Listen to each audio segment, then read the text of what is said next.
Di zaman AI atau di zaman robot, apakah agama bakal punah dengan zaman robot ini?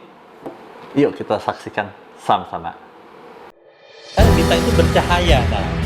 Cahayanya Tuhan atau Tuhan itu kan Sebutkan sosok seperti itu ya, cantik, bersayap, bisa terbang. Kebudayaan Jawa merupakan bagian dari pengetahuan romansai.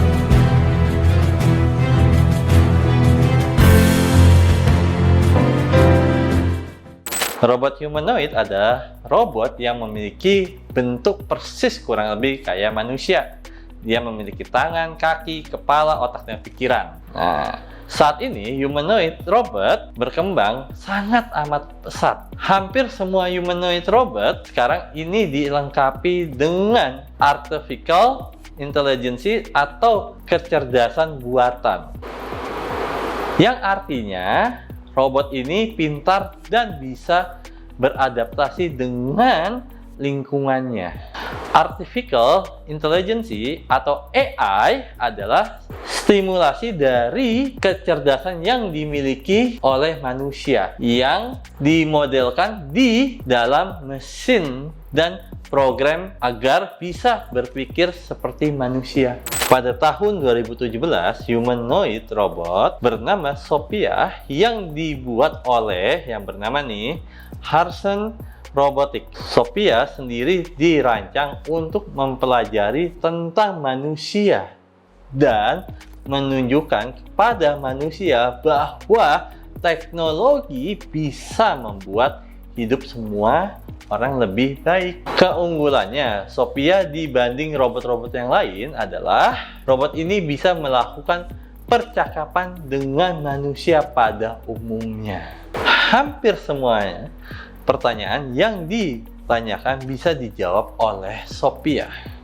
Robot ini sudah berkeliling dunia, pernah berbicara di PBB, muncul di talk show besar, dan memiliki kredit card, bahkan memiliki kewarganegaraan. Kalau kita dengar dari sejarahnya robot tadi ya, utama Sophia gitu ya, kita ngomongin adalah robot AI. Kenapa saya bilang robot AI? Gini, robot tuh kayak secara physically ya, robot gitu, yang kayak Sophia tadi berbentuk fisik kayak manusia. Nah, kalau AI itu adalah, menurut saya adalah seperti kayak sistematis atau enggak kayak program atau softwarenya. Nah, kalau kita coba renungin sedikit aja ya, Sophia ini atau robot ini ya, itu 2017, tapi kedepannya saya yakin bahwa bakal ada yang robot yang lebih gila lagi, akan ada robot yang lebih canggih lagi daripada Sophia. So, kalau kita pikirin lebih baik ya, robot aja sudah bisa menggantikan pekerjaan manusia. Maksudnya kayak tadi Sophia bisa ngobrol sama orang, sama manusia, conversationnya dia bagus, bahasa dia baik, terus dia mempunyai credit card dan sebagainya. Nah, tapi coba kalau kita tarik sedikit deh di dunia ranah religion atau agama dan spiritual ya.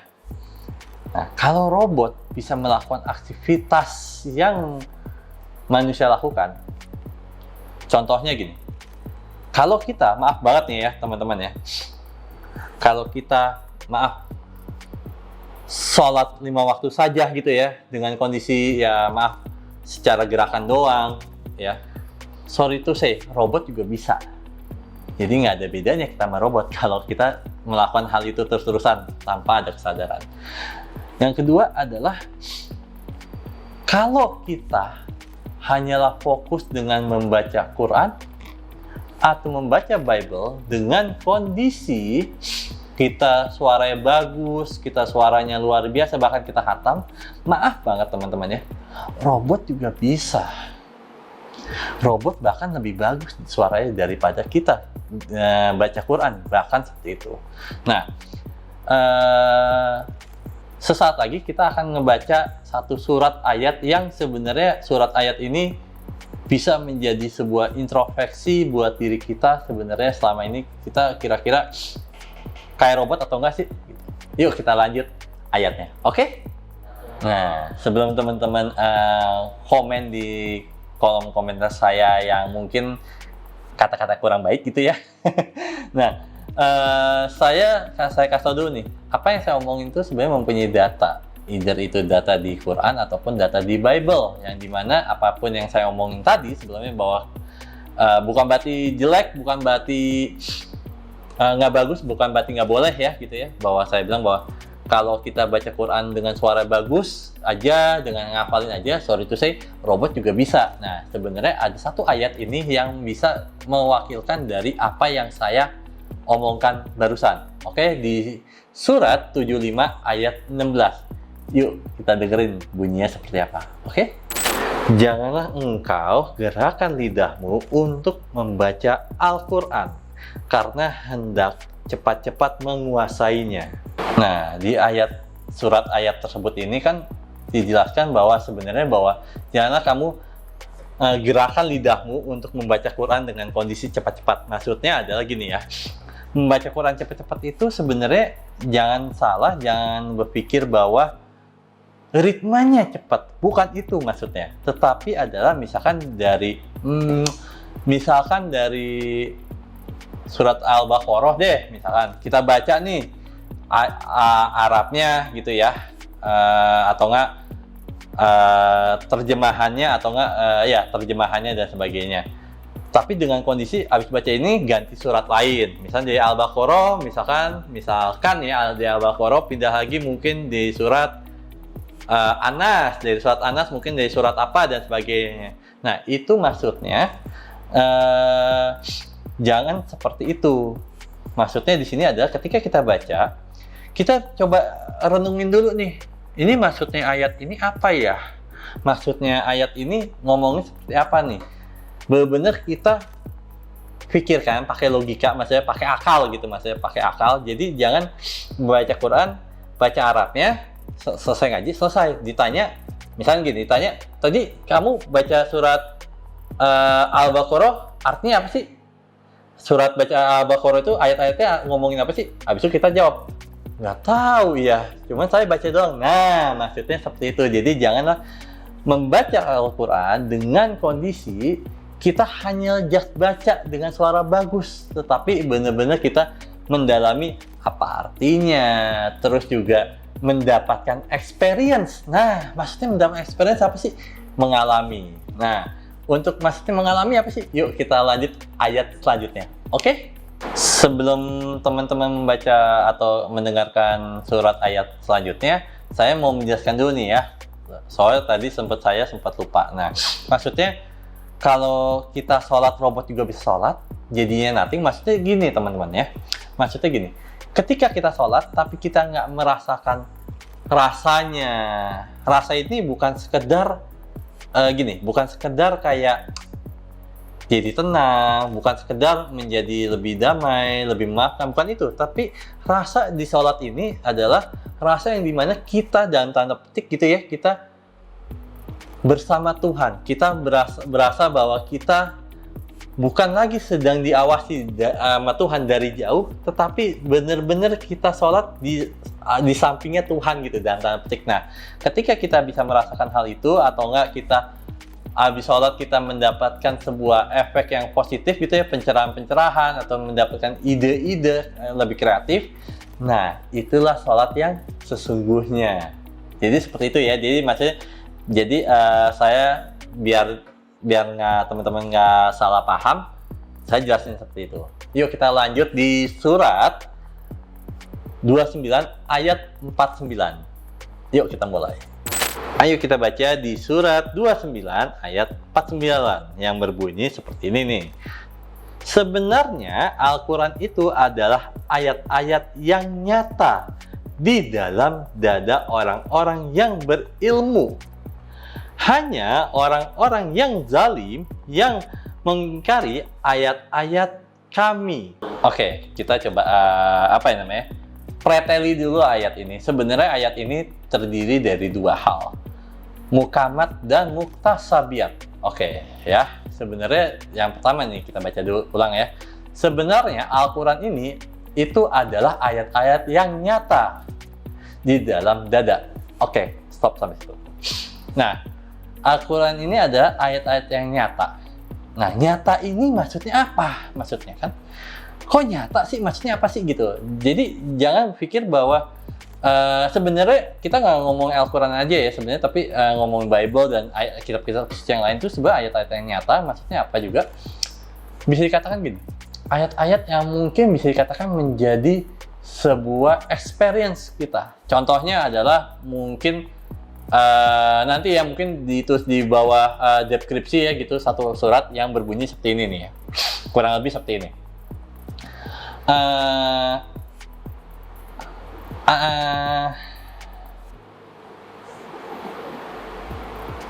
Hai orang-orang mukmin,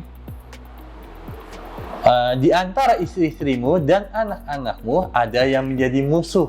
Nah, maksudnya apa? Kalau misalnya dengan kata-kata seperti itu, maksudnya ini kurang lebih agak nyambung gitu ya. Maksudnya adalah, jadi ketika misalnya gini, ketika kita mungkin punya anak, punya istri yang tiba-tiba kita menjadi berantem sama dia gitu, berantem sama anak, berantem sama istri gitu ya.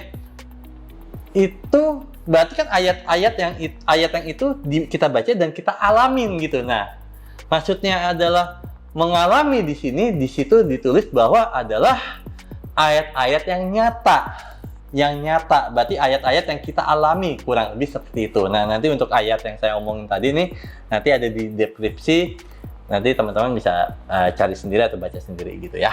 Nah, maksudnya di sini ada ayat-ayat yang dikumpulkan di dalam dada maksudnya. Nah, dada ini sebenarnya bisa dikatakan muktasabiat, bukan mukamat ya.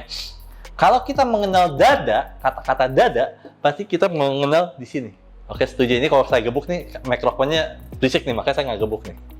Oke, jadi dada itu bukan di sini maksudnya. Ya, kalau di muktasabiat itu bukan di sini, tapi adalah di dalam rasa.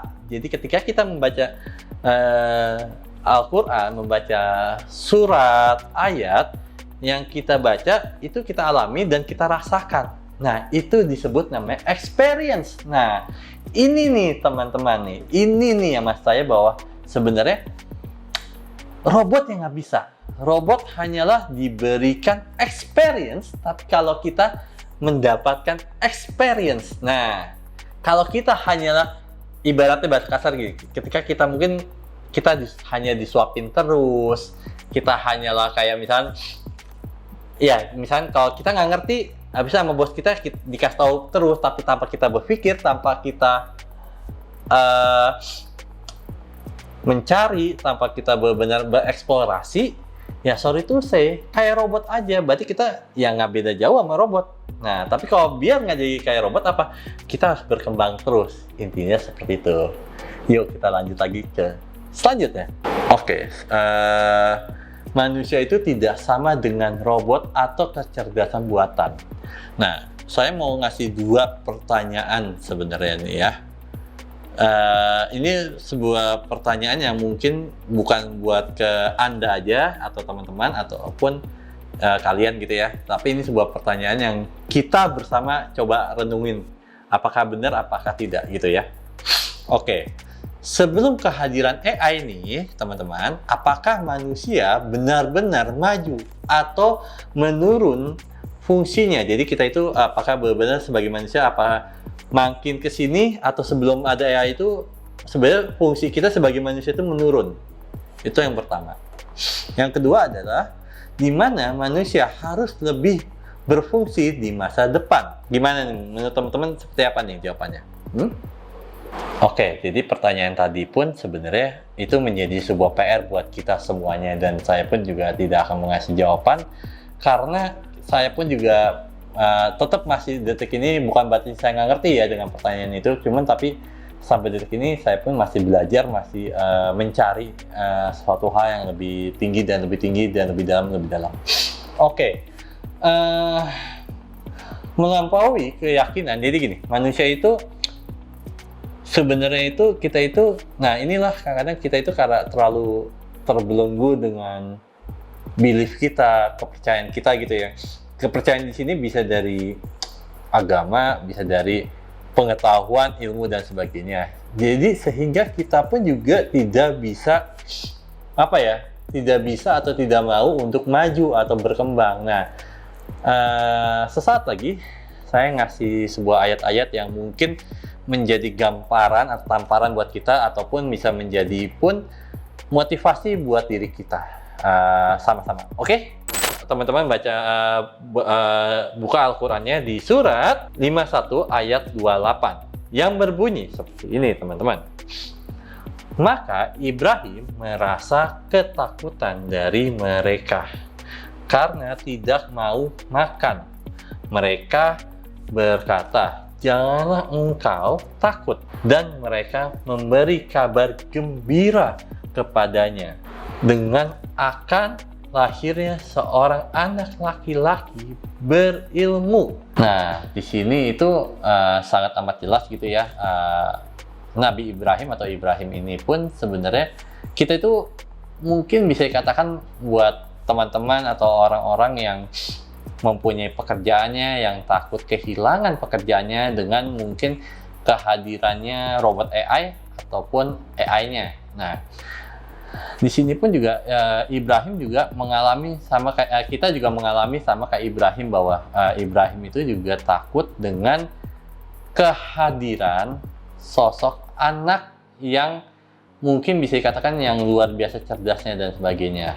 Nah, sama dengan kita itu sangat amat takut dengan bisa dikatakan pengetahuan baru, dengan mungkin nanti teknologi baru dan sebagainya, sehingga mungkin kita menjadi sebuah kalau Ibrahim itu nggak mau makan, mungkin kita benar-benar mungkin ada yang depresi, ada yang nggak mau makan juga dan sebagainya. Sebenarnya ayat yang pertama ini juga esensinya, intinya adalah Ibrahim mengalami, kita pun juga mengalami. Jadi maksudnya janganlah dalam tanda petik ya, maksudnya karena Ibrahim sudah mengalami ketakutan ini dengan informasi baru, dengan mungkin kehadiran anak yang luar biasa gitu ya, jadi takut. Nah, kita pun juga sama, bahwa kita juga jangan takut juga dengan informasi, dengan pengetahuan, dengan teknologi baru. Intinya gitu kurang lebih esensi ayatnya. Yuk kita lanjut. Masih di surat yang sama, yaitu 51, tapi bedanya adalah ayatnya 29. Tadi 28, sekarang 29. Yang berbunyi, kemudian istrinya Sarah datang berteriak lalu menepuk mukanya sendiri. Saraya berkata, "Aku seorang perempuan tua yang mandul." Nah, sebenarnya di sini ada kata-kata kan, "Aku seorang perempuan tua yang mandul." Nah, kondisi di sini adalah Sarah ini benar-benar ngerasa putus asa dan ngerasa bahwa ya karena saya udah tua, saya udah nggak memproduksi lagi, ya saya nggak mungkin punya anak. Nah, relate-nya apa sih di dunia nyata zaman sekarang, atau di zaman AI, atau di zaman robot yang sekarang ini kita alamin, yang kita hadapi? Sebenarnya gini, jangan berpikir bahwa gini ya, mungkin gini ya, nanti mungkin tukang parkir gitu ya sudah tidak adanya robot misalkan gitu. Nah, sekarang aja sudah ada yang namanya tol aja udah memakai robot dan sebagainya. Bahkan katanya terakhir itu adalah namanya di negara mana saya lupa, pendeta itu atau pastor saya lupa, yang digantikan dengan robot AI. Nah, terus kalau udah gitu, kita sebagai manusia ngerasa sedih gitu, ngerasa kayak, wah, kalau udah digantikan dengan teknologi, dengan robot, ya kita nggak mungkin bisa ngapa-ngapain lagi, kita pasrah aja. Nah, sebenarnya nggak seperti itu juga. Nah, ketika kita, esensinya ada gini, ketika kita coba berpikir deh, ketika kita ngerasa sebenarnya bahwa nggak bisa, sebenarnya nih teman-temannya, sebenarnya kita itu perlu loh sebenarnya menggali dan mendalami sesuatu hal di dalam diri kita. Jadi kita harus mengeksplorasi diri kita lebih jauh. Nah, sehingga kita tidak akan merasa kalah dengan teknologi dan sebagainya. Kurang lebih esensinya seperti itu. Yuk kita lanjut lagi. Ayo kita lanjut lagi di surat yang sama 51, tetapi bedanya kali ini adalah ayatnya 30. Ayo teman-teman, kita baca bersama, oke?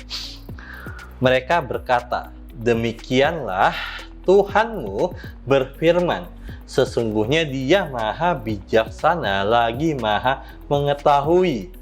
Nah, esensi dari surat 51 ayat 30 ini sebenarnya sangat amat sederhana, tetapi pun juga menjadikan kita lebih sadar gitu terhadap mungkin dunia ke depannya. So, di sini ada kata-kata yang kita mesti fokuskan adalah maha bijaksana lagi maha mengetahui. Jadi Tuhan itu maha bijaksana dan mengetahui. Maksudnya apa? Nah, di zaman nanti atau zaman sekarang, teknologi, robot, dan semua itu lebih maju gitu ya. Tapi juga dalam arti tenang gini, bukan berarti tenang berarti kita nggak berusaha, tidak eksplorasi, tidak berkreativitas ya, bukan seperti itu. Tapi tenang aja, maksudnya kita sambil usaha, tapi tenang aja juga karena Tuhan maha bijaksana, maha mengetahui kok. Jadi gini, apapun yang di muka bumi nanti ke depannya, mau nanti mungkin zamannya Star Wars, Star Trek, atau zamannya apa sih yang manusia biru itu, Avatar ya. Nah, tetap aja fungsi manusia tetap benar-benar berfungsi dengan semestinya, sehingga kita tetap mendapatkan tempat di muka bumi ini, gitu loh, kurang lebih. Itulah namanya kebijaksanaan Tuhan. Itulah yang mungkin bisa dikatakan Tuhan juga mengetahui tentang kecemasan kita, tahu juga bahwa limiter kita sejauh mana. Kurang lebih seperti itu. Gimana nih? Ada yang ngerti atau enggak nih? Oke, ada yang ngerti stop dulu, boleh komen. Tapi kalau ngerti, yuk kita lanjut lagi. Oke? Manusia sebagai dualitas. Kita itu mempunyai body and mind adalah sebuah limiting belief. Jadi kita mempunyai fisik dan pikiran itu mempunyai kepercayaan yang terbatas. Di surat Al-Baqarah, surat 2 ayat 31. Oke, jadi teman-teman yang Islam boleh buka Qurannya, yang Kristen atau yang non-Muslim bisa mendengarkannya dan menjadi sebuah pengetahuan yang luar biasa. Pengetahuan luar biasa itu bukan menjadikan kalian menjadi login ke Islam ya, bukan, tapi menjadi sebuah wawasan yang baru lah intinya kurang lebih. Yuk kita baca.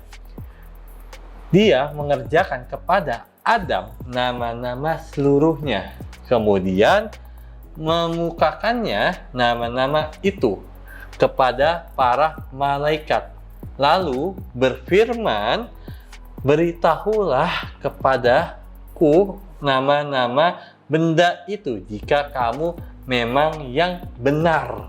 Oke, di sini gitu. Saya mau menjelaskan dulu, jadi kita mesti mengerti dulu nih, jadi kita menyamakan frekuensi apa yang kita omongin atau apa yang kita bahas nih saat ini. Oke ya. Jadi secara syariatnya atau secara umumnya Adam ini bisa dikatakan manusia. Salah nggak sih? Nggak salah sama sekali. Nah, cuman kalau secara hakikatnya Adam itu artinya adalah pemula atau awal mula. Nah, maksud di ayat ini adalah gini, Tuhan itu menciptakan satu, mungkin bisa dikatakan nanti kapan-kapan kita ngebahas tentang reinkarnasi lah, soalnya ini ada bahas tentang ayat ini tuh ngebahas tentang reinkarnasi dalam Islam, tapi entar lu panjang lah kalau jelasin ini. Bahas reinkarnasi sekarang masih panjang, pasti pusing lah kita semuanya. Saya pun juga pusing menjelaskannya. Nah, bisa dikatakan Adam ini ada pemula atau awal mula. Jadi Tuhan menciptakan manusia gitu ya, yang bisa dikatakan namanya Adam ataupun siapapun ini yang kita mungkin nggak tahu juga. Tapi intinya adalah Adam itu kalau secara hakikatnya adalah pemula atau awal mula, yang dimana Tuhan menciptakan satu makhluk yang sempurna, itu manusia gitu ya. Dan Tuhan mengajarkan nama-nama benda. Maksudnya nama-nama benda itu apa? Misalkan nama-nama pengetahuan, misalkan kayak pohon, air, sungai, batu, dan tanah, dan sebagainya. Jadi Tuhan ibaratnya mendidik lah ya, mendidik satu makhluk ini, mungkin makhluk pertama lah ya, yang sempurna, diajarin nih sama Tuhan nih bahwa ini pohon, ini apa, dan sebagainya. Nah, lalu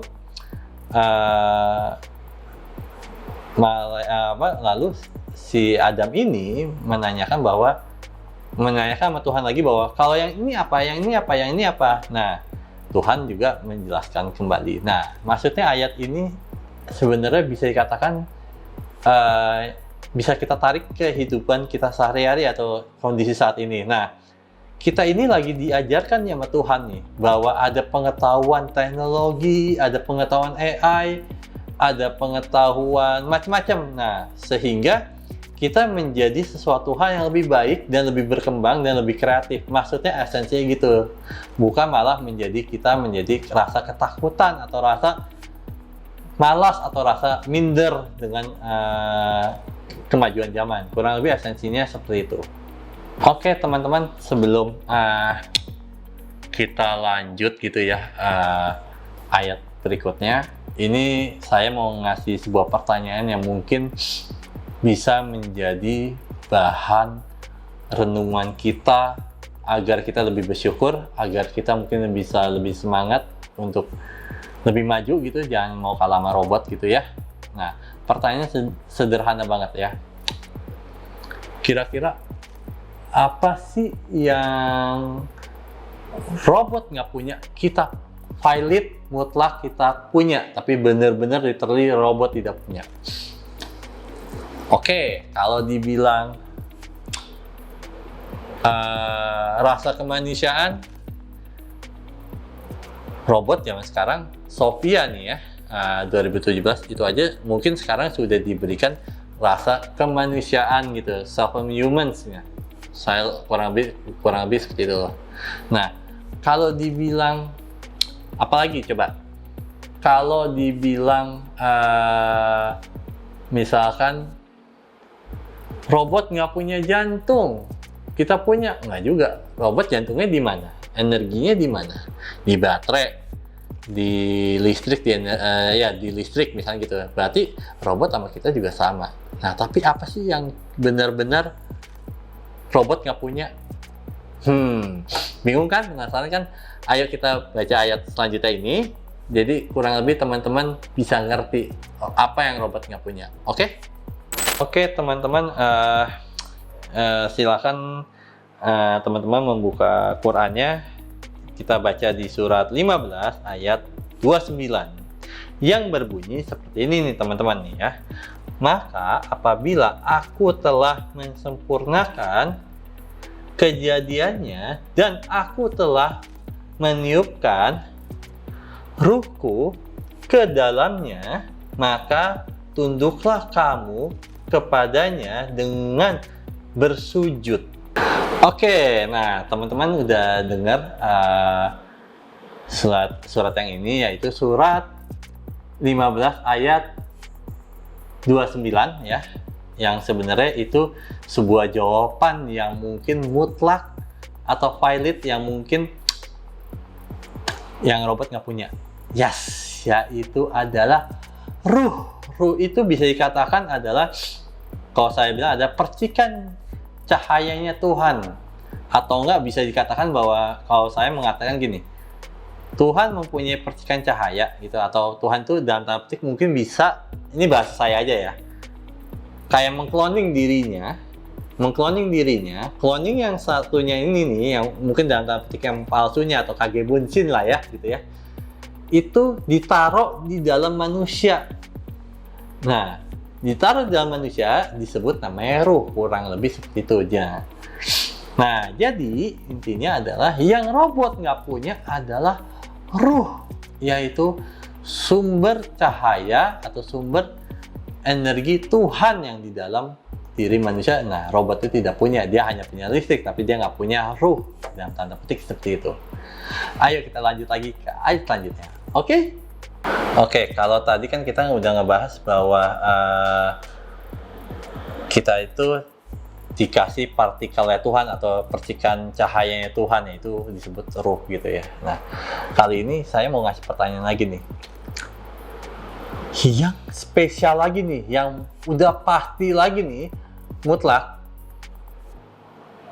robot nggak punya, atau robot nggak bisa, atau robot yang nggak dibekali gitu ya, Tapi kita punya, atau kita yang dibekali, atau kita yang mungkin benar-benar yang mungkin bisa katakan manusia ini adalah manusia yang spesial. Kira-kira apa, teman-teman? Kira-kira apa ya? Mau tahu jawabannya? Yuk kita baca dulu surat ayat berikutnya. Oke? Nah, kita baca dulu di surat 50 ayat 16 yang berbunyi, dan sungguh kami telah menciptakan manusia dan kami mengetahui apa yang dibisikkan oleh hatinya, dan kami lebih dekat kepadanya daripada urat lehernya. Esensi di surat 50 ayat 16 ini sebenarnya adalah udah sangat amat jelas.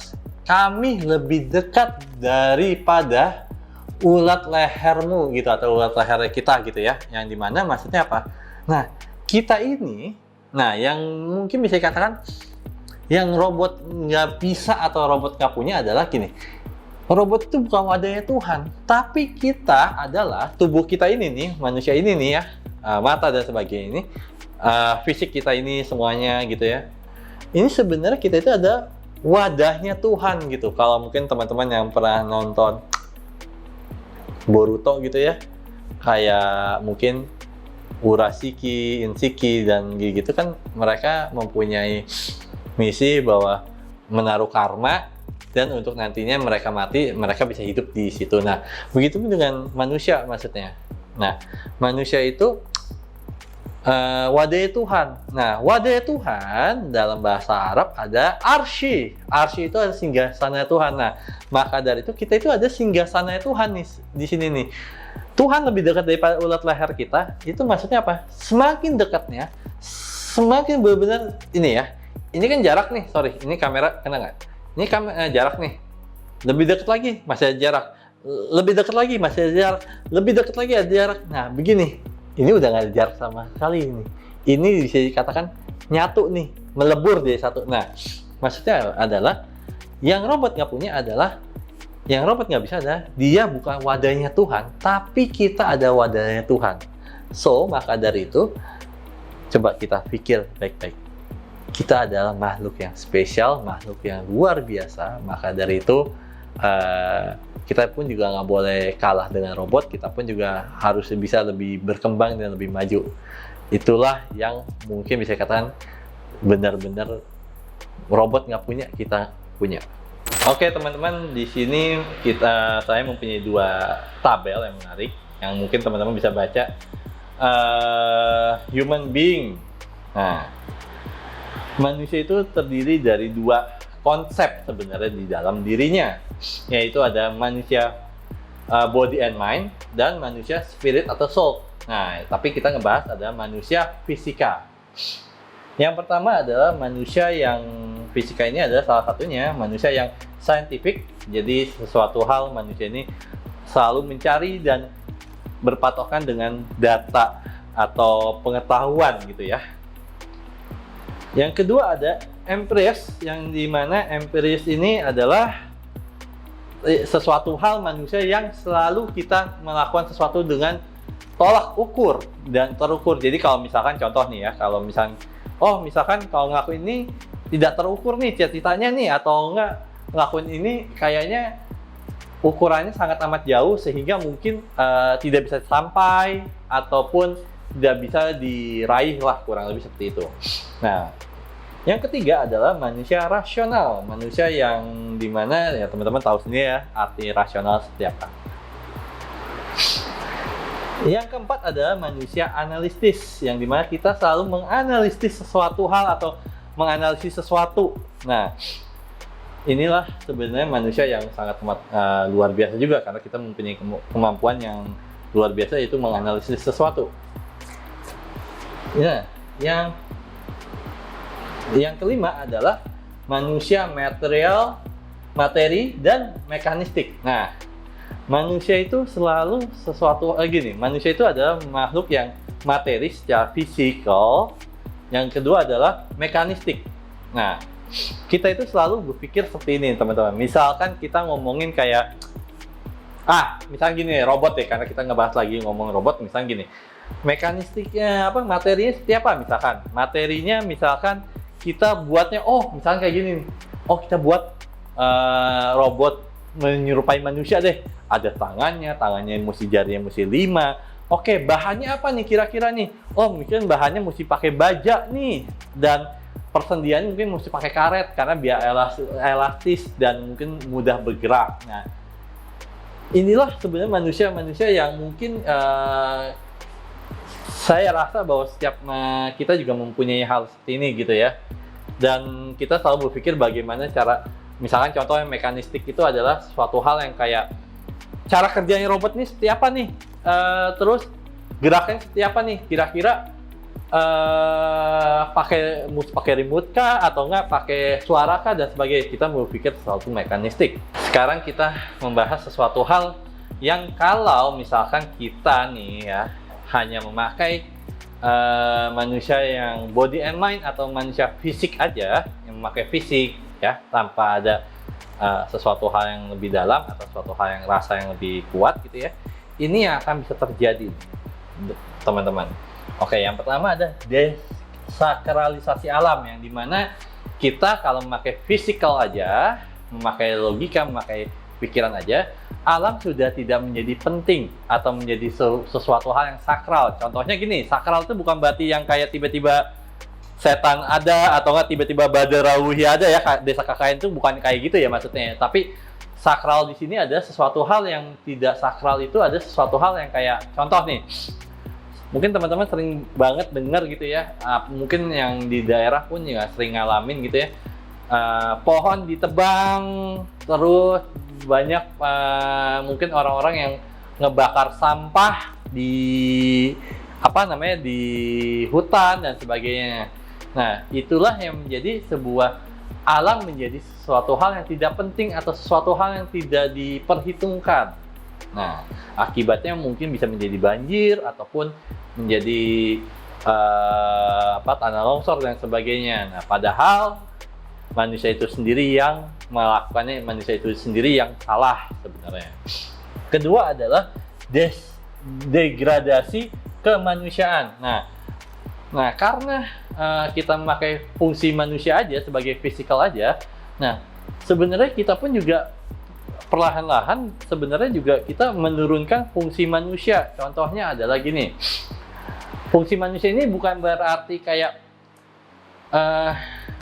bisa dikatakan bodoh atau menjadi tolol ya, bukan, tapi menjadi suatu hal yang contoh kita kurang kreatif, kita kurang memakai empati, rasa gitu ya, ataupun kita menjadi manusia yang kurang pedulian atau kurang kemanusiaan gitu ya, sebagai manusia gitu ya. Yang ketiga adalah degradasi sains, yang dimana di era zaman sekarang ini bisa mulai kita rasakan bahwa ilmu pengetahuan ini menjadi menurun, karena kalau saya lihat adalah sebenarnya bukan karena sainsnya, tetapi dari manusia sendiri yang mungkin kurang berkembang ataupun kurang update tentang sesuatu hal, ilmu pengetahuan alam, ilmu pengetahuan apapun itu lah ya, sehingga yang tadi saya bilang bahwa manusia mulailah fungsinya menurun. Yang terakhir ada sekularisasi. Sorry ya teman-teman, bahasa saya agak-agak belembet ya karena tulisannya juga agak-agak bikin lidah saya kepleset. Oke, saya ulangi lagi bacanya ya. Sekularisasi alam, atau enggak gini ya. Sekularisasi yang artinya adalah, maaf nih teman-teman ya,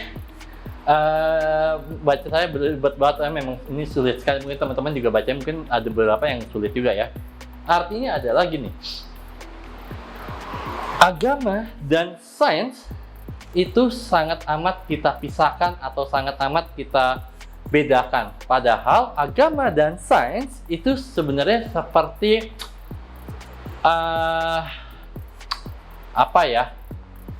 kalau bahasanya mungkin saya sebutin makanan kayak onigiri lah. Onigiri tanpa ada isinya ataupun tanpa ada seaweed itu, rumput lautnya di Yang untuk ngebungkus itu bukannya yang namanya onigiri, namanya nasi kepal biasa, kurang lebih seperti itu. Oke. Nah, manusia di sini pun juga bisa terlihat jadinya manusia yang seperti mesin, yang dimana tidak berkembang, tidak berpikir, tidak mempunyai rasa, tidak berempati dan sebagainya. Oke, kita lanjut ke selanjutnya nih, yaitu ada spiritual atau soul atau manusia metafisika.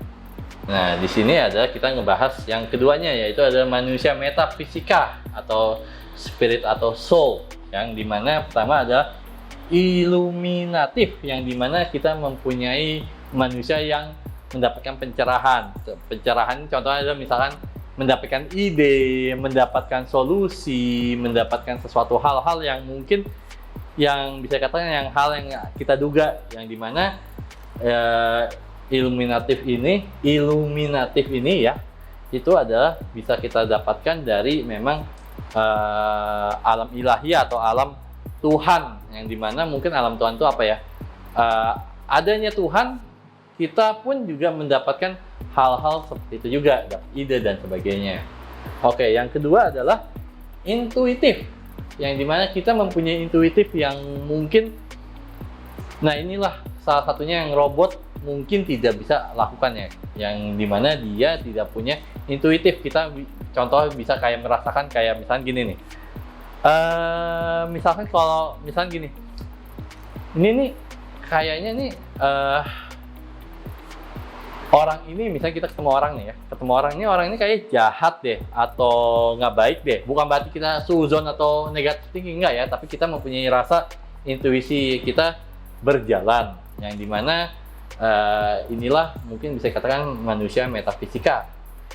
Yang ketiga adalah imajinasi atau imajiner, yang dimana yang robot tidak mampu atau mesin yang tidak mampu adalah mesin tidak mempunyai imajinasi, yang dimana kita mungkin kayak misalkan contoh deh ya, kita ngomongin kayak Walt Disney ya, Disney. Nah, dia bisa membuat kartun kayak mungkin Cinderella, Mermaid, ataupun Frozen, ataupun kayak kartun yang terakhir yang saya suka tuh salah satunya ada Soul, yang dimana pasti dia mempunyai imajinasi dan mempunyai pengalaman spiritual, salah satunya seperti itu ya.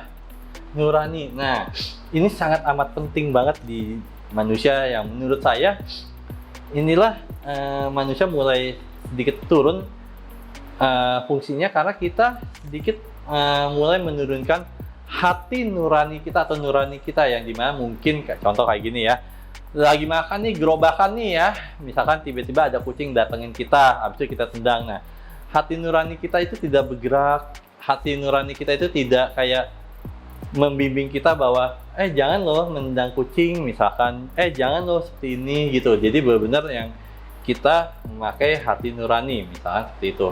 Energetik. Nah, manusia mempunyai energi. Nah, energi ini bisa dikatakan datangnya dari mana? Dari ilahiyah, dari yang mungkin bisa dikatakan, kalau sebelumnya saya membahas tentang ayat sebelumnya adalah ruh ya. Ruh itu ada energi kita untuk menggerakkan, untuk melakukan aktivitas kita. Kurang lebih seperti itu, teman-teman. Selanjutnya adalah kita coba teman-teman perhatikan di bawahnya ada tulisan sakralisasi alam, yang dimana alam itu menjadi sakral. Sakral itu yang saya bilang bukan tiba-tiba munculnya KKN di desa penari ya, Badarawi ya, tapi menjadi kita menjaga alam, mengeksplor alam, membudidayakan alam, yang sehingga mungkin orang-orang nggak tahu, misalkan Gunung Rinjani misalkan gitu ya, jadi orang tahu karena pendakian, dan mungkin banyak orang yang mungkin di sana, yang kita ke sana pun orang-orang dia pengen ke sana, oh ternyata indah ya, ternyata bagus ya. Nah, seperti itu kurang lebih. Kemanusiaan ilahiyah. Nah, kemanusiaan ilahiyah ini sebenarnya bergabung dengan sebenarnya kurang lebih agak sedikit gabung dengan sakralisasi alam, yang dimana manusia ini, ilahiyah ini, contoh seperti ini ya. Kita ngomong agak-agak sedikit memakai ilmu rasa gitu ya.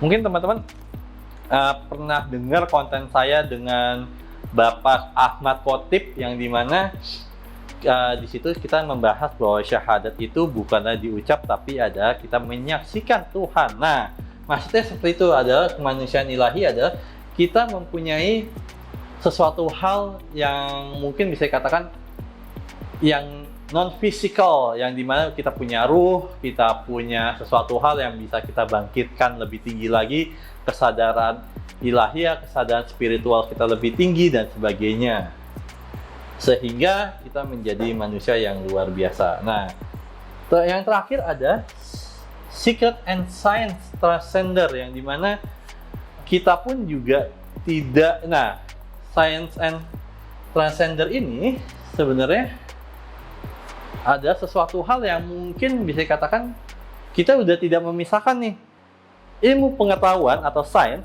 dan alam atau ilahiyah. Kita udah nggak memisahkan, tapi menjadi satu. Karena apa? Karena gini,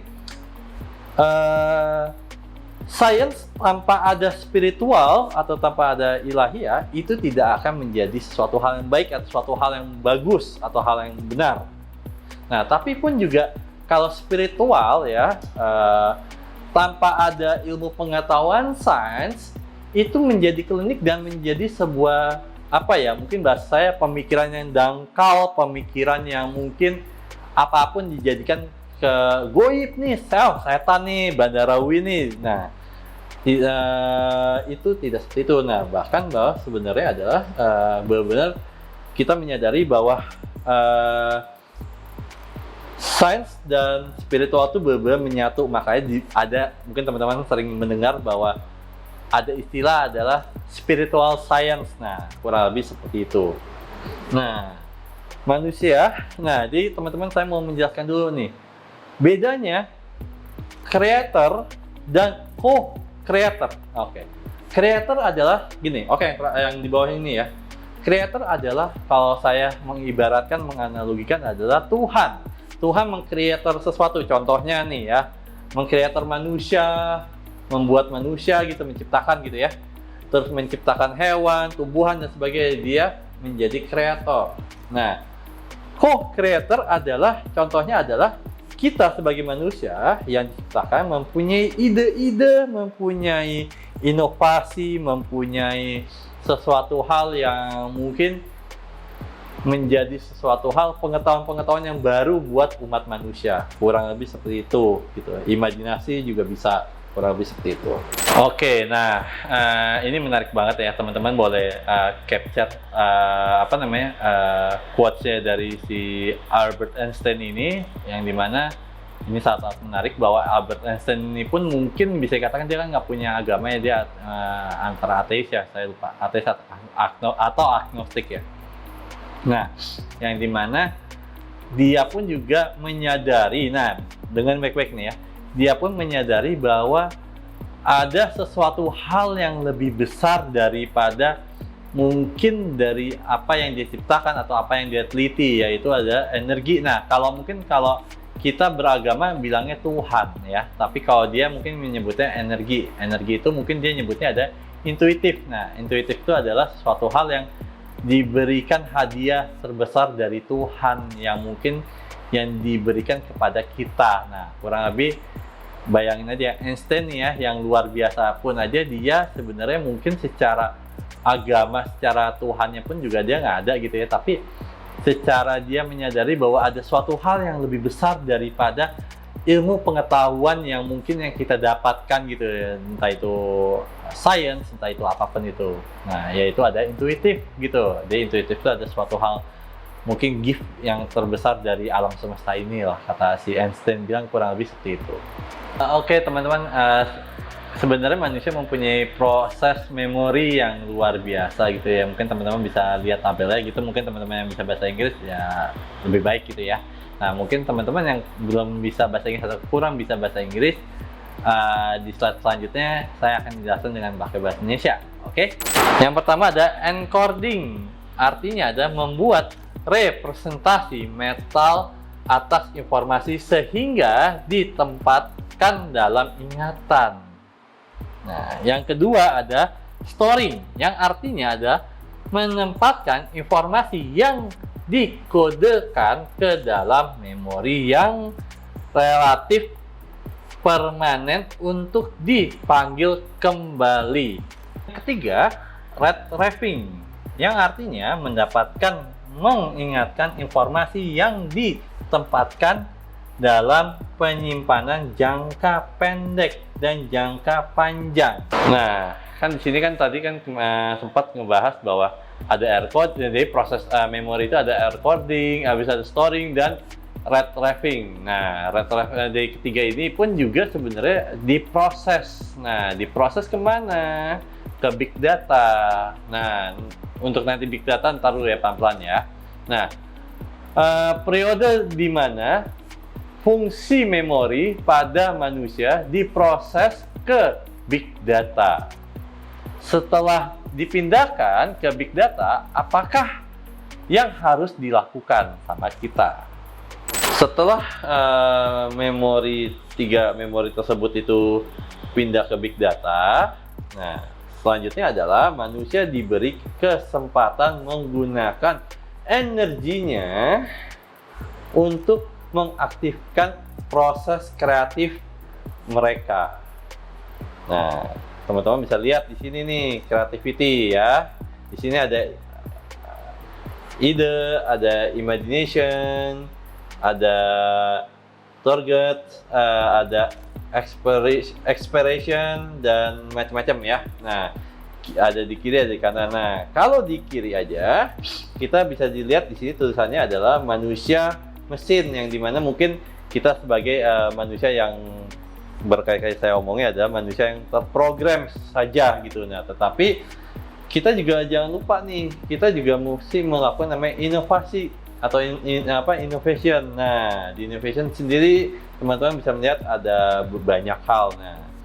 Nah, di inovasi ini bisa dikatakan adalah kita itu ada co-creator. Nah, kalau sebelumnya itu ngomongin creator itu adalah Tuhan, kita ada co-creatornya nih. Kurang lebih seperti itu. Adakah perubahan besar yang akan perlu dilakukan atau dilalui? Nah, teman-teman bisa lihat di sini ada quotes yang luar biasa yang menarik gitu ya. Yang dimana mungkin kita dihadapi dengan hal-hal yang bisa dikatakan di masa depan nanti, mungkin zamannya Star Wars, Star Trek, atau mungkin zamannya sekarang yang akan ke depannya pun bakal lebih bertambah dan akan lebih berkembang gitu ya, yaitu zamannya robot AI gitu, yang dimana bagaimana kita bisa bertahan menjadi manusia yang mungkin bisa fight sama robot atau bahkan kita lebih baik dari para robot. Nah, salah satunya seperti ini teman-teman nih ya. Kreativitas dan inovasi tanpa henti menjadi ciri periode mendatang. Nah, ketika kreativitas dan inovasi ini menjadi ibaratnya dari pedoman utama kita dalam hidup gitu ya, saya yakin bahwa tidak akan robot atau teknologi apapun yang menggantikan hal tersebut. Nah, di sini ada sebuah quotes dari Neville Goddard, yang dimana dia itu ada bapaknya roket. Nah, kata-kata seperti ini nih teman-teman. This here is not limit to your creativity power. Bagaimana kita dapat menjadi lebih kreatif dan inovatif? Nah, itu sebuah pertanyaan yang mungkin yang teman-teman yang alami, yang saat ini mungkin beberapa teman-teman yang mengalami lah ya, bagaimana sih kita menjadi orang yang kreatif, kreativitasnya tinggi dan inovatif yang luar biasa gitu ya. Yuk kita lanjut slide selanjutnya. Nah, mengeksplorasi masa depan melampaui batas berpikir saat ini. Nah, ini salah satu Bapak Rocket juga yang membuat quotes-quotes yang luar biasa seperti ini ya. Teman-teman bisa baca sendiri juga. Nah, ini dari sebuah pertanyaan yang menarik yang tadi saya bilang, bahwa bagaimana sih kita menjadi orang yang kreativitasnya tinggi, inovasinya makin tinggi, makin luar biasa gitu ya. Nah, mungkin banyak yang kita juga tidak sadari bahwa sebenarnya bagaimana kita menjadi kreatif yang terus tanpa henti, inovasi yang tanpa henti. Nah, salah satunya utama adalah sebenarnya gini, sadarilah yang kita harus benar-benar sadari, yang kita harus benar-benar aware gitu ya. Kreativitas itu atau inovasi itu bukan sekedar dari diri kita saja, tetapi bukan sekedar dari kita, tapi yang terutama adalah kita berkreativitas, berinovasi itu bersama Tuhan. Makanya creator dan co-creator itu harus saling berdampingan atau saling bekerja sama untuk mendapatkan hasil inovasi atau teknologi yang baru dan lebih majunya lagi untuk kehidupan di dunia ini.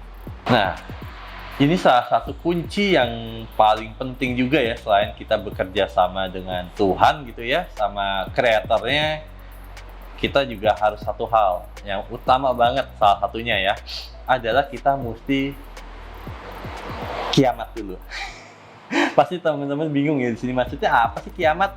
Maksudnya kok untuk menjadi kreativitas, mendapatkan kreativitas, membuat kreasi atau melakukan inovasi itu kok mesti kiamat dulu sih? Nah, mungkin teman-teman pernah lihat atau pernah nonton video saya yang mungkin kalau salah video pertama saya yang baru-baru itu ya, yang sebelum-sebelumnya banget gitu ya, sebelum buat konten-konten seperti ini, itu saya ngebahas 6 paradigma kiamat kalau nggak salah. Nah, di situ mungkin teman-teman yang mau nonton dulu itu apa, kiamat itu apa, boleh. Tapi di sini pun saya juga akan menjelaskan bahwa apa itu kiamat. Oke, kita saksikan sama-sama ya, kita dengerin sama-sama. Hari kiamat menurut bahasa adalah hari kehancuran dunia. Kata ini diserap dari bahasa Arab yang kata-katanya seperti ini nih, Yaum al-Qiyamah, yang artinya sebenarnya adalah hari kebangkitan umat. Sedangkan hari kiamat, kehancuran alam semesta beserta isinya. Dalam bahasa Arab sering disebut dengan as-saha. Yang maksudnya apa? Yang digambar tersebut adalah seperti ini teman-teman nih ya. Coba saya menjelaskan dengan cara bahasa yang gampang ataupun bahasa yang relate lah ya. Contohnya adalah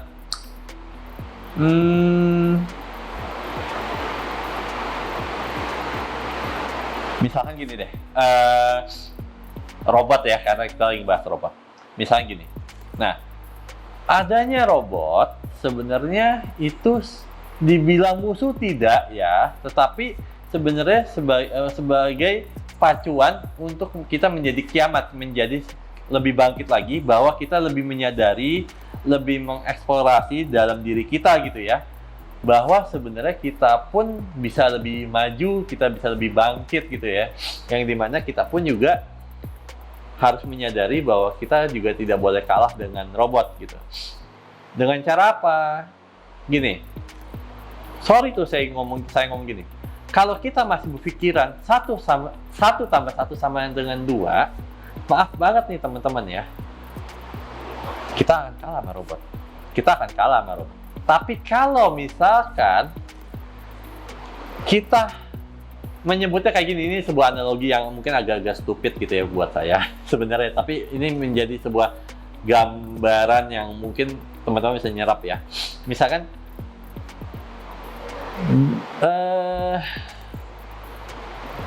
2 tambah 2 sama dengan 8 misalkan gitu. Nah, maksudnya apa? Memang mungkin secara matematikanya mungkin aneh banget 2 tambah 2 sama 8 gitu kan. Nah, tapi coba kalau kalian bisa pikir ya, 2 tambah 2 sama dengan 4 ya.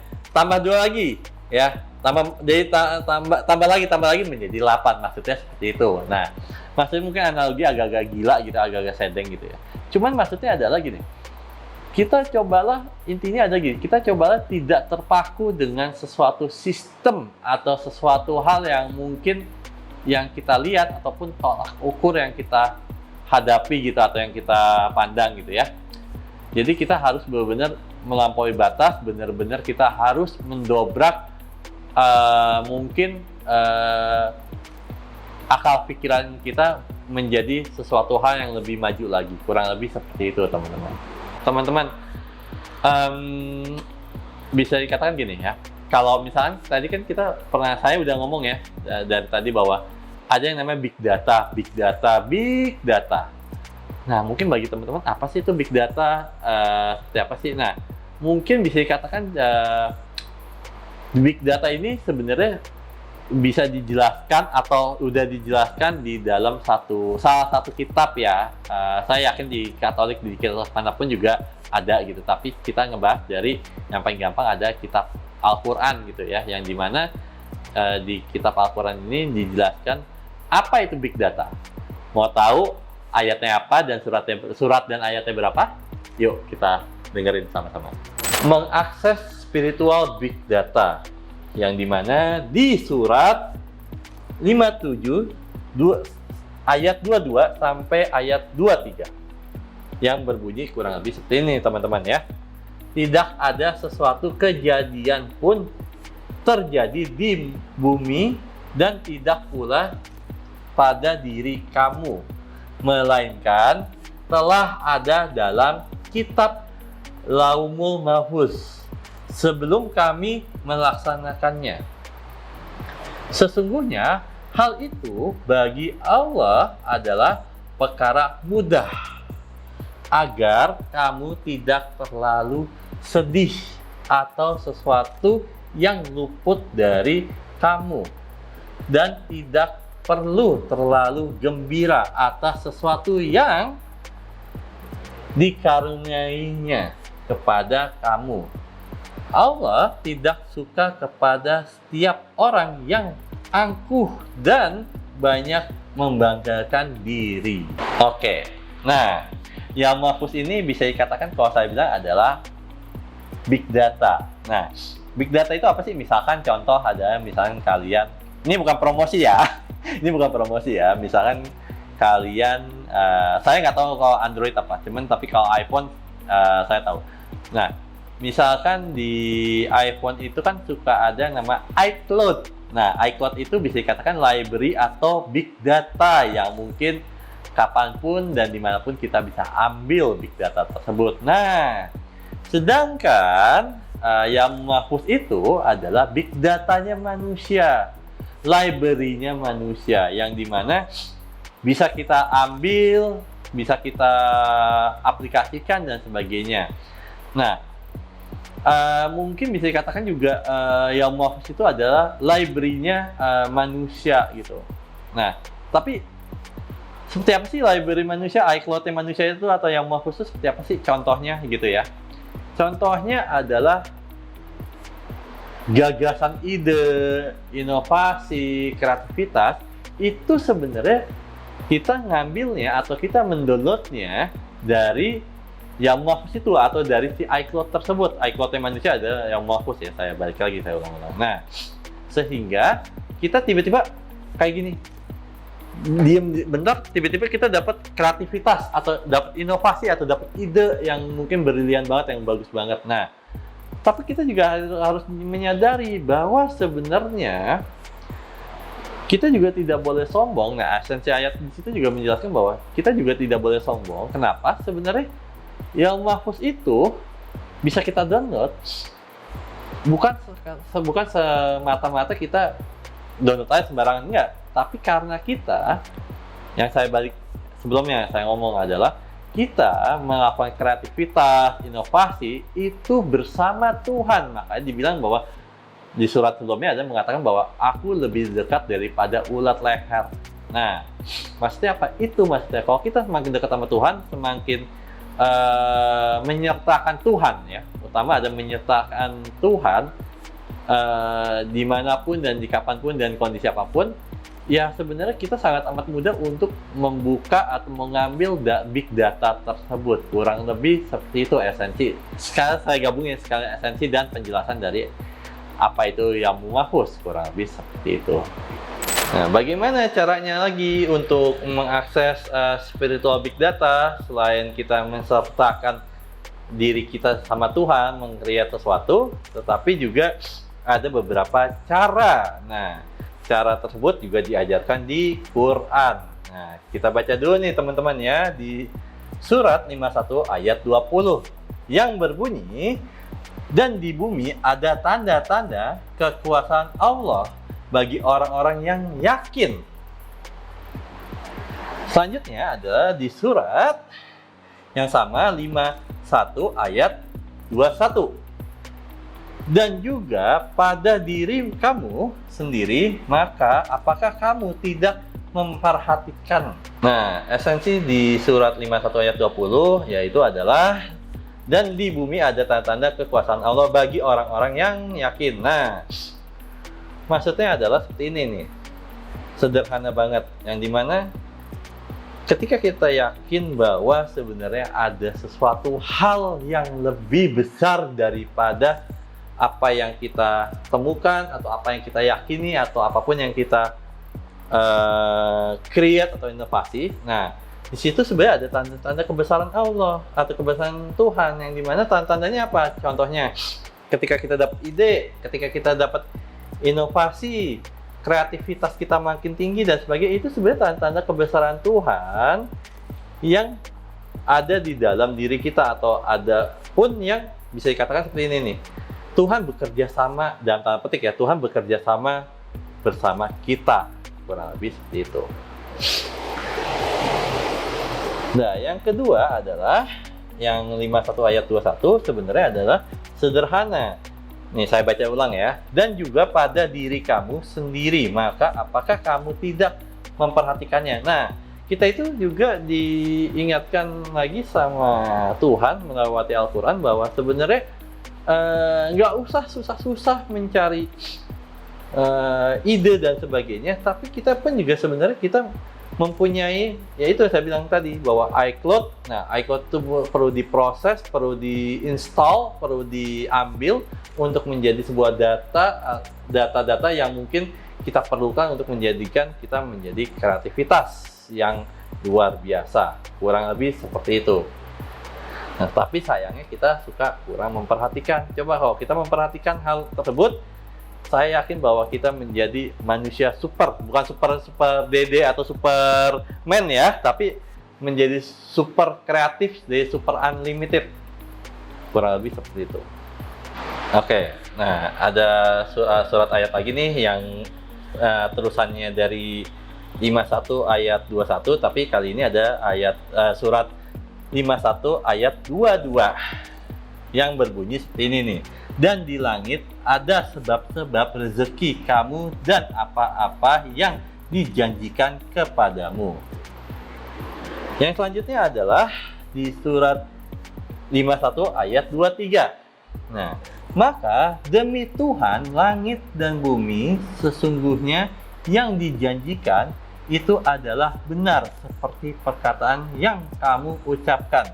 Nah, esensi dulu nih ya. Yang pertama ada di 51 ayat 22 sebenarnya adalah, kan di sini dijelaskan bahwa dan di langit ada sebab-sebab rezeki kamu dan apa-apa yang dijanjikan kepadamu. Nah, oke, maksudnya apa? Maksudnya gini, rezeki ini bukan sekedar kayak gini ya teman-teman ya, tapi rezeki yang lebih esensial, lebih dalam itu bukan sekedar yang kayak kita kerja mendapatkan uang, atau enggak kita lembur dapat bonus, atau enggak tiba-tiba ada orang ngasih duit atau ngasih barang, ngasih obat. Itu bukan sekedar rezeki ya. Itu rezeki ya, tapi rezeki yang lebih dalam adalah apa? Kira-kira saya mau nanya nih.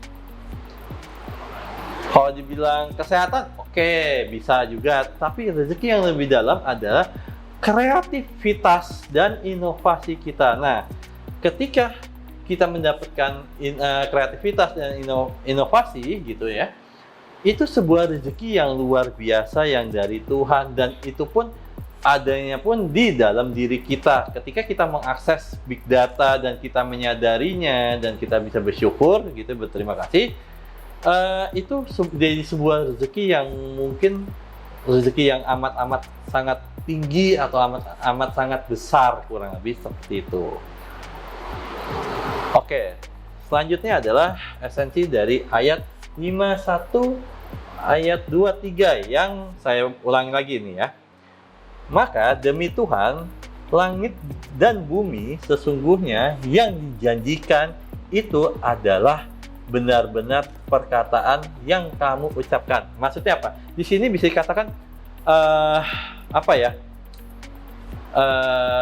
Mungkin ada yang mengatakan mulutmu adalah harimaumu, bisa. Tetapi sebenarnya di sini adalah hal-hal yang berbau dengan law attraction, jadi hukum tarik menarik. Jadi kita bilang misalnya gini, aduh kayaknya kita nggak bisa nih Dan kita benar-benar nggak bisa. Kalau kita bilang mengatakan, oh kita bisa nih, kita mampu nih, kita apa namanya? Intinya ada kata-kata positif buat kita, ya kita akan menjadi sesuatu hal yang seperti itu juga apa yang kita katakan, kurang lebih seperti itu. Nah, sehingga sebenarnya juga kita juga menyadari bahwa apa yang kita ucapkan, apa yang kita katakan itu sesuatu hal sangat amat penting buat di dalam diri kita ataupun di dalam kreativitas kita, kurang lebih seperti itu. Di sini saya punya sebuah quotes atau ajaran dari agama Buddhis. Nah, saya harap sih sebenarnya buat teman-teman yang nonton yang mungkin yang bukan beragama Buddhis, mau Islam, mau Kristen, mau apapun itu, bisa mendapatkan pelajaran dari agama tersebut untuk menjadi kita lebih baik lagi dalam sehari-hari ya. Oke, yang pertama adalah pakai bahasa Indonesia aja biar gampang, mungkin teman-teman yang nggak bisa bahasa Inggris ya. Oke, apa yang Anda pikirkan, Anda menjadi sesuatu. Nah, maksudnya apa? Menjadi. Nah, maksudnya menjadi. Nah, jadi apa yang kita pikirkan itu yang bisa terjadi. Contohnya adalah misalkan kita mau mikirin bahwa bagaimana kita menjadi pilot terbaik. Nah, itu yang akan bisa terjadi dalam diri kita ketika kita usaha dan kita yakin gitu ya. Terus kita sebutkan dalam pikiran kita dan kita tetap, ya saya bilang tadi usaha, ya itu bisa terjadi bahwa kita menjadi pilot yang terbaik. Oke, yang quotes yang pertama seperti itu. Quotes yang kedua adalah apa yang kamu rasakan dan itu yang kamu tarik. Maksudnya apa? Jadi gini, ketika kita rasakan, misalnya gini, contoh paling gampang. Ini sebenarnya salah satu konsep dari law attraction ya, hukum tarik menarik. Jadi misalnya gini, ketika kita membenci orang gitu ya, membenci teman kita. Nah, jadinya yang datang ke kita gitu ya, orang-orang menyebalkan, orang-orang yang bikin kita sebel atau enggak, orang-orang itu yang benci kita dan sebagainya. Itu hati-hati dengan pikiran seperti itu. Oke. Yang ketiga adalah apa yang Anda bayangkan dan Anda ciptakan. Maksudnya gini, ketika kita membayangkan, misalkan gini ya, membayangkan misalkan mobil yang bisa terbang. Nah, itu bisa terjadi dan itu bisa kita ciptakan gitu dengan apa? Research yang tinggi, dengan pengetahuan, dan kita terus mau maju. Nah, kurang lebih seperti itu, dan ini quotes yang luar biasa banget untuk kita dalami dalam setiap hari. So, gimana nih teman-teman tentang video kali ini yang mungkin cukup lama baru saya buat videonya gitu ya. Semoga menjadi sebuah pencerahan, menjadi sebuah pengetahuan yang luar biasa dalam ilmu spiritual science gitu ya, bahwa sebenarnya kita harus sadari bahwa science dan spiritual itu tidaklah terpisah tapi menyatu gitu. Kalau tidak ada, kalau spiritual tidak ada, ya science juga nggak akan menjadi sesuatu. Tapi kalau science ada tapi spiritual nggak ada, ya sama aja. Dua-duanya jadi saling membutuhkan, saling mengisi, kurang lebih seperti itu. Dan maaf nih teman-teman ya, sebelum saya tutup, kalau ada salah kata-kata, salah pengucapan dan sebagainya, karena memang mungkin saya pun perlu belajar lagi lebih banyak, dan banyak kata-kata yang mungkin yang saya juga bisa katakan asing gitu ya buat di lidah saya. So, jangan lupa like, comment, and subscribe, dan see you next time. Bye-bye. Kan kita itu bercahaya, nah cahayanya Tuhan atau Tuhan itu kan disebutkan sosok seperti itu ya.